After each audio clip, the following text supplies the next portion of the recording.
সকাল তখন 6:45। কলকাতা যখন মাত্র ঘুম থেকে উঠেছে বালিগঞ্জের ফার্ন রোডের বিনাপানি আবাসনে, তখন এসে পৌঁছলো এক ঝাঁক ইডি আধিকারিক, সাথে কেন্দ্রীয় বাহিনীর সশস্ত্র জওয়ান।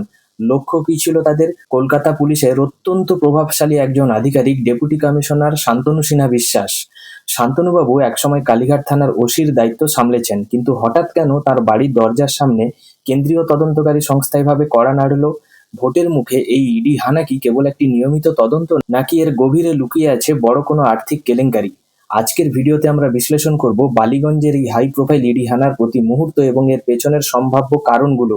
বালিগঞ্জের 3/2 ফার্ন রোডের এই আবাসনটির নাম হলো স্বস্তিক ফার্ন। এখানেই থাকেন ডিসি শান্তনু সিনহা বিশ্বাস। আজ সকালেই কেবল এখানে নয়, শহর জুড়ে ইডির একাধিক টিম একযোগে সক্রিয় হয়েছে।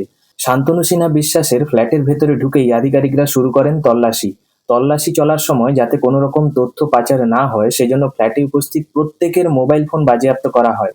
বাইরে কেন্দ্রীয় বাহিনীর জওয়ানরা রীতিমতো দুর্গ তৈরি করে যাতে কোনো বহিরাগত ভেতরে ঢুকতে না পারে এবং ভেতর থেকে কেউ বাইরে যেতে না পারে। প্রশ্ন উঠছে, একজন পুলিশ কমিশনারের ফ্ল্যাটে ইডির কী কাজ? তদন্তকারীদের সূত্রের খবর, এর পেছনে থাকতে পারে সেই পুরনো কয়লা পাচার মামলার ছায়া।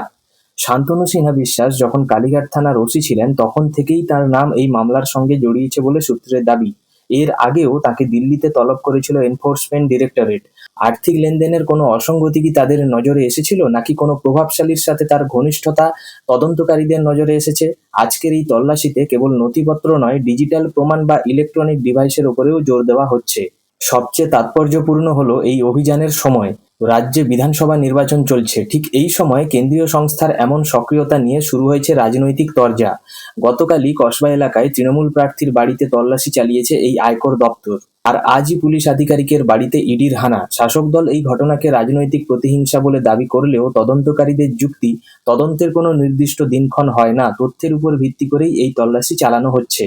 এখনো পর্যন্ত ইডির পক্ষ থেকে আনুষ্ঠানিকভাবে কিছু জানানো হয়নি, তবে সাধারণত নিয়ম অনুযায়ী এ ধরনের তল্লাশিতে ব্যাংক অ্যাকাউন্টের নথিপত্র, সম্পত্তির দলিল এবং বিদেশি মুদ্রা বা সোনা রাখা আছে কিনা তা যাচাই করা হয়। শান্তনুবাবুর ফ্ল্যাটে তল্লাশি চালানোর পাশাপাশি বালিগঞ্জের আরেকটি ঠিকানাতেও হানা দিয়েছে ইডি। মনে করা হচ্ছে এই সবকটি সুতো এক জায়গায় কি মিলেছে?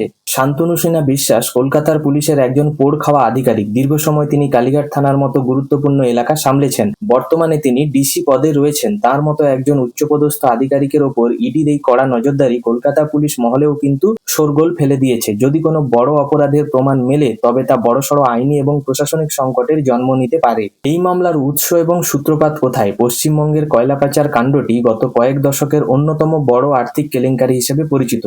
এই পাচারকাণ্ডের মূল কেন্দ্রবিন্দু হল ইস্টার্ন কোলফিল্ডস লিমিটেড, কুনুস্তরিয়া এবং কাজরা এলাকা। অভিযোগ উঠেছে যে সরকারি খনি থেকে বেআইনিভাবে কয়লা তুলে যে কালোবাজারি করা হতো, তা এই বিপুল পরিমাণ অর্থ প্রভাবশালী ব্যক্তি ও আধিকারিকদের কাছে পৌঁছে দেওয়া হতো। 2020 সালের শেষের দিকে সিবিআই এই বিষয়ে এফআইআর দায়ের করে এবং পরবর্তী এনফোর্সমেন্ট ডিরেক্টরেটের আর্থিক লেনদেনরা তদন্ত শুরু করে। মূল অভিযুক্তদের প্রোফাইল ও প্রভাব, এই মামলায় কয়েকজন ব্যক্তির নাম প্রধান অভিযুক্ত হিসেবে উঠে এসেছে। অনুপ মাঝি ওরফে লালা এই কয়লা পাচার চক্রের মাস্টার মাইন্ড হিসেবে পরিচিত। অভিযোগ যে সে খনি এলাকা থেকে কয়লা পাচারের সম্পূর্ণ অপারেশন নিয়ন্ত্রণ করত। আরেকজন হলো বিনয় মিশ্র। যুব তৃণমূলের প্রাক্তন নেতা বিনয় মিশ্রের নাম এই মামলায় অত্যন্ত বড় ফ্যাসিস্টের হিসেবে দেখা হচ্ছে। বর্তমানে সে ফেরার এবং বিদেশে নাগরিকত্ব নিয়েছে বলে জানা যাচ্ছে। শান্তনু সিনহা বিশ্বাসের ভূমিকা, অর্থাৎ যার বাড়িতে ইডি আজকে হানা করেছে, এই শান্তনুবাবু যখন কালীঘাটের ওসি পদে ছিলেন, তখন থেকেই তদন্তকারীদের নজরে তিনি ছিলেন। অভিযোগ রয়েছে যে এই কয়লা পাচারের অর্থ নিরাপদে পৌঁছে দেওয়ার ক্ষেত্রে, এই অবৈধ কারবারগুলোকে সুরক্ষা দেওয়ার ক্ষেত্রে প্রভাবশালী অধিকারিকদের একটি নেটওয়ার্ক কাজ করত, যার অংশ হিসেবে তাকে সন্দেহ করা হচ্ছে। শান্তনু সিনহা বিশ্বাসকে ঘিরে ইডির তৎপরতা কিন্তু নতুন নয়। দিল্লিতেও তলব হয়েছে, অর্থাৎ ইডি আধিকারিকরা এর আগে একাধিকবার শান্তনু বিশ্বাসকে দিল্লির সদর দপ্তরে ডেকে পাঠিয়েছেন। তাকে কয়লা পাচার মামলায় দীর্ঘক্ষণ জিজ্ঞাসাবাদ করা হয়েছিল। জেরার কারণ কি? মূল কারণ, এই পাচারের লভ্যাংশ কোথায় এবং কাদের মাধ্যমে পৌঁছেছে সেই তথ্য জানতেই তাকে তলব করা হয়।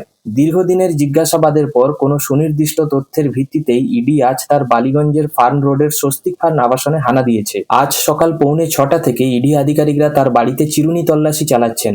মোবাইল ফোন বাজেয়াপ্ত করা হয়েছে। তল্লাশির শুরুতেই তাঁর এবং তার পরিবারের সদস্যদের মোবাইল ফোন নিয়ে নেওয়া হয়েছে, যাতে কোনো প্রমাণ লোপাট না করা যায়। এই ডিসির বাড়ির পাশাপাশি বালিগঞ্জের অন্য একটি জায়গাতে শান্তনু সিনহা বিশ্বাসের বাড়িতেও ইডি হানা দিয়েছে, যা নির্দেশ করে যে তদন্তের জাল অনেক গভীর পর্যন্ত বিস্তৃত। শুধু তাই নয়, বেহালাতেও কিন্তু ইডির জোড়া অভিযান হয়েছে। বালিগঞ্জের ডিসি শান্তনু সিনহা বিশ্বাসের বাড়িতে হানার সমান্তরালে ইডির একটি বড় টিম বেহালা এলাকাতেও সক্রিয়, যেখানে জয় এস কামদার নামক এক ব্যক্তির বাড়িতে তল্লাশি চালানো হয়। বালিগঞ্জের এই অভিযানের ঠিক আগের দিনই আয়কর দপ্তর রাজবিহারী কেন্দ্রে তৃণমূলের প্রার্থী দেবাশিস কুমার এবং তার ঘনিষ্ঠ মহলে তল্লাশি চালিয়েছে। এই হানা কেবল প্রার্থীর বাড়িতে যে সীমাবদ্ধ ছিল তা নয়, বরং তার পার্টি অফিস এবং আত্মীয়দের বাড়িতেও হানা দেওয়া হয়। বেহালার জয় এস কামদারের পাশাপাশি শান এন্টারপ্রাইজ এবং ম্যানেজিং ডিরেক্টরের বাড়িতেও এই বহুমুখী হানা ইঙ্গিত দেয় যে কেন্দ্রীয় সংস্থাগুলো কোনো একটি নির্দিষ্ট চেন বা আর্থিক নেটওয়ার্ক ভাঙার চেষ্টা করছে। এখন ভোটের মুখেই তৎপরতা কেন? না, 2026 সালের 19শে এপ্রিল এই অভিযানগুলো চলেছে, তখন রাজ্যের নির্বাচনের আবহাওয়া ছিল তুঙ্গে। রাজনৈতিক বিশ্লেষকদের মতে নির্বাচনের ঠিক আগে যখন আদর্শ আচরণবিধি কার্যকর থাকে, তখন কেন্দ্রীয় সংস্থাগুলো এই রকম সক্রিয় হওয়া অত্যন্ত তাৎপর্যপূর্ণ। শাসক দল এই হানাগুলোকে রাজনৈতিক প্রতিহিংসা হিসেবে ব্যাখ্যা করলেও ইডির দাবি নির্দিষ্ট গোয়েন্দা তথ্যের ভিত্তিতেই এই পদক্ষেপ নেওয়া হয়েছে। শান্তনু সিনহা বিশ্বাসকে এর আগেও কয়লা পাচার মামলায় দিল্লিতে তলব করা হয়েছিল, যার প্রমাণ করে যে এই তদন্ত দীর্ঘদিনের প্রভাবশালী ব্যক্তিদের ওপর চাপ বাড়ানোর জন্যই করা হচ্ছে।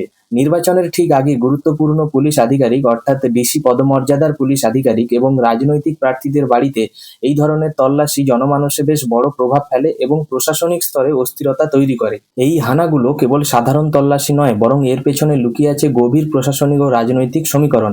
একই দিনে শহরের বিভিন্ন প্রান্তে ইডি এবং আয়কর দপ্তরের এই সক্রিয়তা কি কেবলই কাকতালীয়? বালিগঞ্জের পুলিশ আধিকারিক শান্তনু সিনহা বিশ্বাস, বেহালার ব্যবসায়ী জয়েশ কামদার এবং রাজবিহারীর প্রার্থীর বাড়িতে আয়করের হানা, এই 3 ঘটনার মধ্যে কি কোনো গোপন আর্থিক নেটওয়ার্ক বা মানি ট্রেইল রয়েছে? ইডি যখন একই দিনে বালিগঞ্জ ও বেহালার একাধিক ঠিকানায় হানা দেয়, তখন বোঝা যায় যে তারা কোনো নির্দিষ্ট চক্র বা সিন্ডিকেটকে লক্ষ্য করেছে। আপনার কি মনে হয় এই সবকটি অভিযানের পেছনে কি কোনো বড় মাস্টারমাইন্ড কাজ করছে? ইডি অভিযানের সময় কেন ফোন বা ল্যাপটপ নিয়ে নেওয়া হয়? প্রতিটি তল্লাশিতেই দেখা গেছে ইডি আধিকারিকরা ঢুকেই প্রথমে মোবাইল ফোন বাজেয়াপ্ত করছেন। এর গুরুত্ব কি? তথ্য লোপাট রোধ করা, অর্থাৎ তল্লাশি চলাকালীন যাতে কেউ বাইরে কারোর সাথে যোগাযোগ বা প্রমাণ সরিয়ে ফেলতে না পারে, সেজন্যই ফোন কেড়ে নেওয়া হয়। মোবাইল চ্যাট ও কল রেকর্ড, বর্তমানে আর্থিক লেনদেনের অনেক তথ্যই হোয়াটসঅ্যাপ বা অন্যান্য মেসেজিং অ্যাপে থাকে। ডিলিট করে দেওয়া চ্যাট উদ্ধার করা তদন্তকারীদের জন্য এখন অনেক সহজ। আরেকটা হলো ডিজিটাল ফুটপ্রিন্ট। ল্যাপটপ বা হার্ড ড্রাইভ থেকে গুরুত্বপূর্ণ ইমেল বা অবৈধ লেনদেনের এক্সেল শিট পাওয়ার সম্ভাবনা থাকে, যা মামলার মোড় পুরো ঘুরিয়ে দিতে পারে। এভাবে ইডি হামলা ভোটের ফলাফলের উপর কি কোনো প্রভাব ফেলতে পারে? ভোটারের মানসিকতা কি বদলে দিতে পারে? 2026-এর নির্বাচনের ঠিক মুখে এই হাই প্রোফাইল হানাগুলো রাজনৈতিক ময়দানে ব্যাপক উত্তাপ ছড়িয়েছে। সাধারণ ভোটার যখন দেখেন যে একজন উচ্চপদস্থ পুলিশ আধিকারিকের বাড়িতে কেন্দ্রীয় বাহিনী মোতায়েন করে তল্লাশি চলছে, তখন প্রশাসনের ওপর তাদের আস্থার চিড় ধরতে পারে। এই হানাগুলোকে বিরোধীরা দুর্নীতি প্রমাণ হিসেবে তুলে ধরছে, অন্যদিকে শাসক দল একে রাজনৈতিক প্রতিহিংসা বলে প্রচার করছে। ভোটের ঠিক আগে এই ধরনের তদন্ত কি আপনার ভোটাধিকার প্রয়োগের সিদ্ধান্তে কোনো প্রভাব ফেলবে, নাকি আপনি একে একটি নির্দিষ্ট রুটিন তদন্ত হিসেবেই দেখছেন? এই বালিগঞ্জের ফার্ন রোডের বাসিন্দাদের কাছে 19শে এপ্রিল এই সকালটি অন্য 5টি দিনের মতো ছিল না।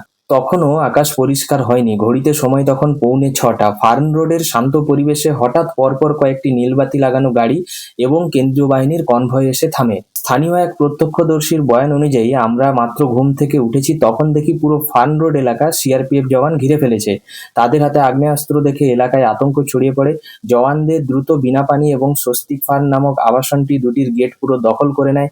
ভেতরে ইডি আধিকারিকদের প্রবেশের সময় জওয়ানরা বাইরের কাউকে ভেতরে ঢুকতে পর্যন্ত বাধা দেয়। আবাসনের অন্যান্য ফ্ল্যাটের বাসিন্দাদের কাছে এই ঘটনা ছিল যেমন বিস্ময়কর, তেমনি অস্বস্তিকরও। অনেকেই জানালা দিয়ে এই দৃশ্য দেখে হতবাক হয়ে যান। তাদের প্রতিবেশী, যিনি পেশায় একজন উচ্চপদস্থ পুলিশ আধিকারিক, ডিসি শান্তনু সিনহা বিশ্বাস, তার বাড়িতে এভাবে কেন্দ্রীয় তদন্তকারী সংস্থা হানা দেবে, তা অনেকের কাছেই ছিল কিন্তু অকল্পনীয়। খবর জানাজানি হতেই ফার্ন রোডের মোড়ে স্থানীয় মানুষের ভিড় জমতে শুরু করে। তাদের মধ্যে আলোচনা হতে শুরু করে, কয়লা পাচারের টাকা কি তবে আমাদের পাড়াতেও ঢুকেছে? কেন্দ্রীয় বাহিনীর উপস্থিতিতে আবাসনের স্বাভাবিক ছন্দ সম্পূর্ণ ভেঙে পড়ে। আবাসিকদের জন্য গেটে কড়াকড়ি করা হয়। আবাসনের ভেতর এবং বাইরে জওয়ানরা এমনভাবে মোতায়েন ছিল যাতে কেউ আবাসন থেকে বেরিয়ে গিয়ে তথ্য পাচার করতে না পারে, তার ব্যবস্থাও করা হয়েছিল। সকালের প্রাতঃভ্রমণকারী থেকে শুরু করে দুধ বা খবরের কাগজ দেওয়া কর্মীদেরও কড়া জিজ্ঞাসাবাদের মুখে পড়তে হয়। প্রতিটি গেটে তালা ঝুলিয়ে দেওয়া হয়েছিল যাতে তদন্তের সময় কোনো ব্যাঘাত না ঘটে। বালিগঞ্জের মতো একটি অভিজাত পাড়ায় রবিবারের ভোরে এই ধরনের অভিযান কেবল একটি আইনি প্রক্রিয়া নয়, বরং এটি সাধারণ মানুষের মনে সিস্টেম এবং প্রশাসনের ওপর এক ধরনের গভীর প্রশ্নচিহ্ন এঁকে দেয়। জওয়ানদের বুটের শব্দে আর ইডির রুদ্ধদ্বার বৈঠক সব মিলিয়ে ফান রোড ওই দিন ইতিহাসের সাক্ষী হয়ে রইল। বন্ধুরা, আপনাদের মতামত ভিডিওর শেষে অবশ্যই জানিয়ে দিয়ে যাবেন। ভিডিওটি ভালো লাগলে লাইক, শেয়ার এবং সাবস্ক্রাইব করুন। পরের ভিডিওতে আবার দেখা হবে। ধন্যবাদ।